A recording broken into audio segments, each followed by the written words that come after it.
Lundi matin, jour de vote. Puis il te reste plus grand temps pour faire tes impôts si c'est pas déjà fait, Éric. Bon matin. Hey, bonjour. Comment va-t-il? Ça va bien, il fait soleil.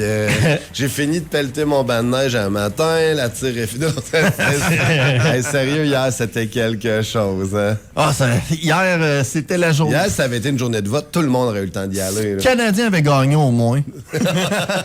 Hey, journée de vote hier. Hier, il y aurait eu du monde en tabarnouche. Ou le monde aurait contraire. sorti. Ou le contraire. Le monde se serait privé. Parce qu'aujourd'hui, tu as le choix d'aller marcher sur ton terrain ou d'aller voter. Là. Ouais. Quand il fait 13, un beau soleil, puis tu vois des petites feuilles à ramasser. Coupe de terrasse. Hier, t'avais rien que ça à faire.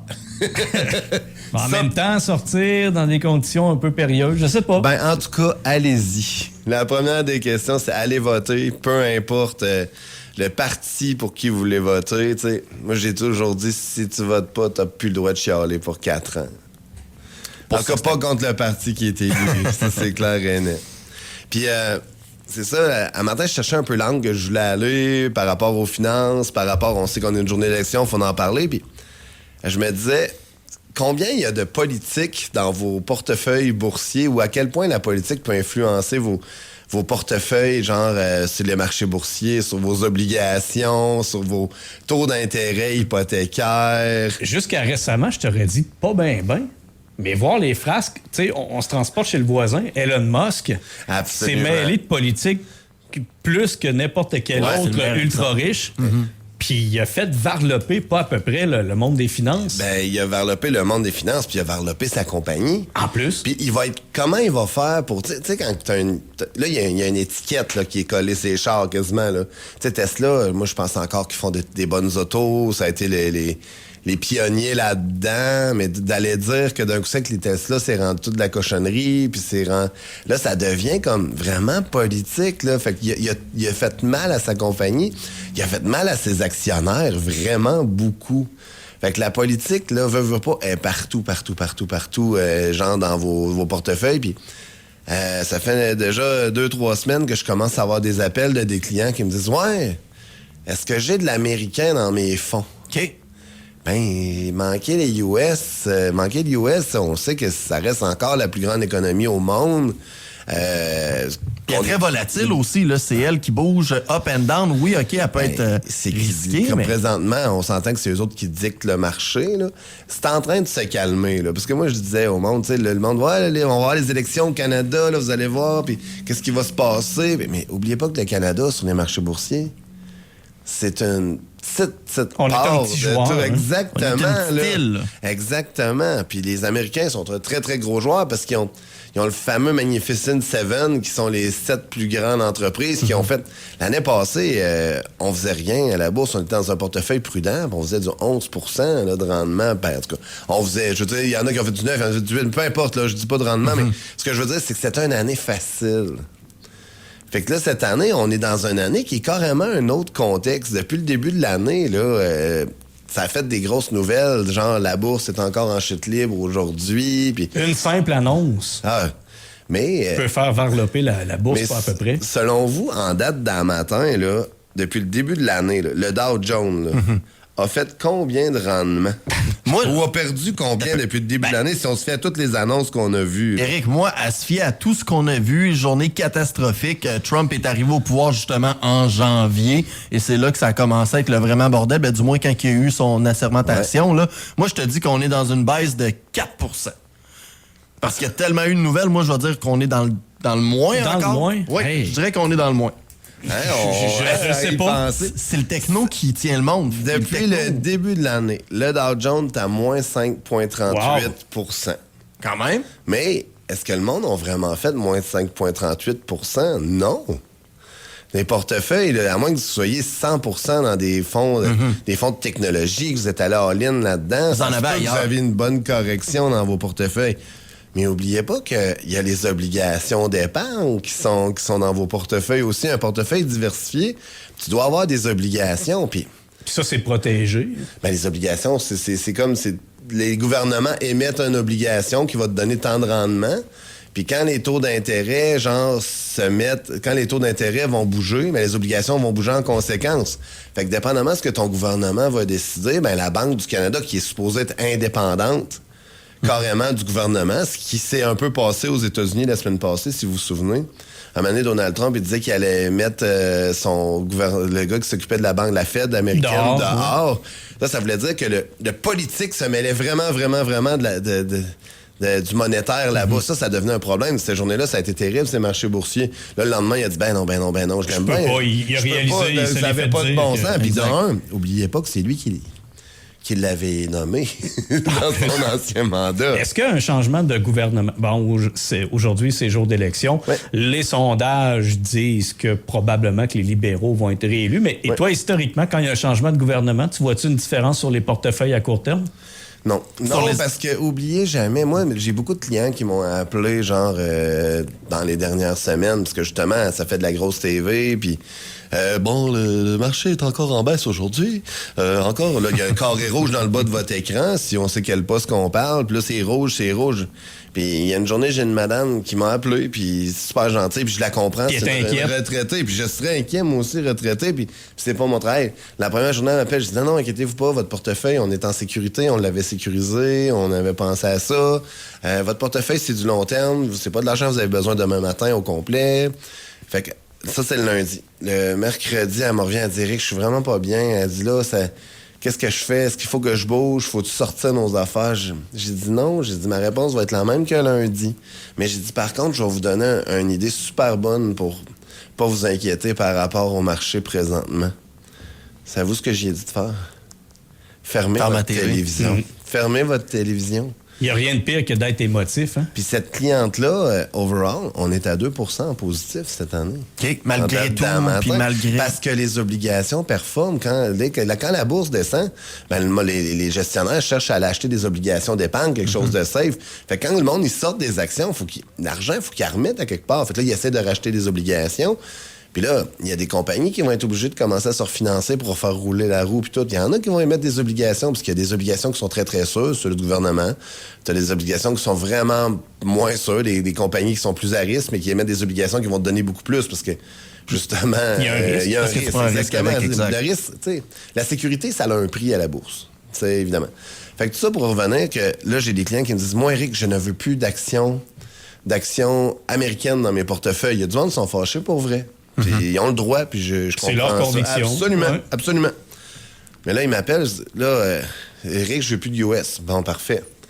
On tasse l'US, mais on va où? Puis là, tu regardes, si vous regardez vos portefeuilles, souvent, c'est marqué fonds d'action international, telle compagnie, grande cap, petite cap, peu importe. Mais fonds d'action international, quand tu es au Canada, là, international, ça met du US. Tout se transige en dollars US. Ben, absolument. Fait que là, il y a des fonds qui ont de moins de 1% à l'intérieur, qui sont vraiment des fonds internationaux, mais qui excluent les États-Unis. Ces fonds-là ont quand même bien performé dernièrement. Okay. Parce que, justement, c'est des fonds qui ont des positions en dehors du Canada. Ils ont des fonds en Inde, ils ont des fonds un peu partout. C'est sûr qu'en Asie, c'est pas la meilleure place. En Europe, beaucoup, beaucoup. Fait que c'est important de regarder ça. Mais, tu sais, faites pas un move dans votre portefeuille boursier juste parce que vous êtes fâché. L'argent puis l'émotion, hein? Ben, il n'y a rien de plus dit. C'est ça, l'argent, ça n'a pas d'émotion. Ils disent que l'argent n'a pas d'odeur, mais ça n'a surtout pas d'émotion. Puis, tu sais, la bourse, c'est du temps. Tu sais, j'ai toujours dit que ça prend deux choses bien importantes pour faire de l'argent, c'est le marché boursier. Ça prend du temps puis du temps.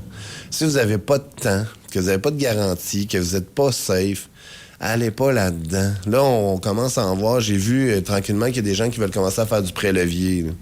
C'est quoi ça?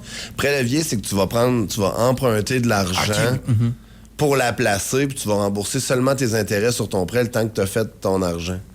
Ben moi, je pense que présentement, on n'a pas encore une correction qui est assez majeure pour dire qu'on fait du prêt-levier. Si on regarde moins 5,38 depuis le début de l'année, là, ben vos portefeuilles n'ont pas fait ça. Là. Ça veut dire que... Puis l'année passée, mettons si on regarde le Dow Jones, on revient sur le Dow Jones, là, si on revient sur un cumul de 1 an, il est encore à plus 4,90%. Fait que même s'il est à moins 5, c'est moins même si à moins 5, depuis le début de l'année. Sur un an, tu es encore positif si tu as rentré l'année passée. Fait que si on bouge à court terme, tu sais, faut pas bouger à court terme dans nos portefeuilles. C'est la pire affaire. Il y a un monsieur qui m'avait dit, puis ça m'intéressait dans la tête, il dirait que la bourse, c'est très facile. Ben, c'est pas un monsieur, c'est Warren Buffett qui a dit ça, que j'avais entendu ça d'un gars qui me l'avait dit, puis ça m'intéressait dans la tête. Il dit, c'est simple, la bourse. Il dit, c'est un transfert d'argent des investisseurs les moins patients aux plus patients. Fait que, tu sais, c'est pas le temps de bouger, c'est pas le temps de s'alarmer, puis c'est pas parce qu'il y a des élections aujourd'hui, c'est pas parce que Donald va dire quelque chose que tout votre plan de retraite est hypothéqué, là. Fait que c'est bien important, mais oui, il y a de la politique. Tu sais, pour revenir là-dedans, là, il va y avoir de la politique partout, puis tu sais, essayez de pas trop jouer la politique dans vos portefeuilles, mais évidemment, ça se peut que, dépendamment du gouvernement qui va rentrer, que genre les taux d'intérêt vont fluctuer, vont-tu remonter, vont-tu descendre? Est-ce qu'ils vont créer de l'inflation? Ils vont se mettre à couper, justement, pour que le monde dépense moins. Fait que là, ça risque pour stimuler l'économie, ils vont baisser les taux d'intérêt, ou il y en a d'autres qui vont dire on va cracher de l'argent dans l'économie pour que tout le monde ait de l'argent. Parce que sur papier, là, Éric, soyons honnêtes, il y a 2 programmes. Il y en a un qui c'est on veut investir beaucoup, et l'autre, si on veut couper beaucoup. Exactement. Il y en a un qui dit qu'il va c'est marqué. Il y en a un qui dit qu'il va coûter 31 milliards dans l'économie l'année prochaine. Puis il dit qu'il va couper 31 milliards genre, sur ses... Puis l'autre, il dit on va injecter 68 milliards. On va être dans le trou de 68 milliards. Moi, je trouve qu'il y a une grosse écart entre les deux. L'écart est énorme, puis on a eu... Là, on se rend compte que les deux, probablement, ce qu'on s'est fait offrir dans les deux comptes, ça marchera pas ni un ni l'autre, là. Mais tu sais, peut-être qu'on va avoir un milieu. Tu sais, trouver le milieu, ça serait déjà une bonne idée. Dans les deux cas, on a eu le plan financier à... V'là 3 jours. Le lendemain du débat des chiffres. Je connais pas beaucoup de monde qui doivent l'avoir lu, là. Qui sont allés sur Internet le lire, puis... Un résumé peut-être de ChatGPT un matin. Résume-moi ça. Chat, je suis pas sûr qu'il le comprend. Mais tout ça pour dire qu'il faut aller voter d'une manière ou de l'autre. Parce que oui, ça va influencer les 4 prochaines années d'une façon ou d'autre. Même si ça changera rien.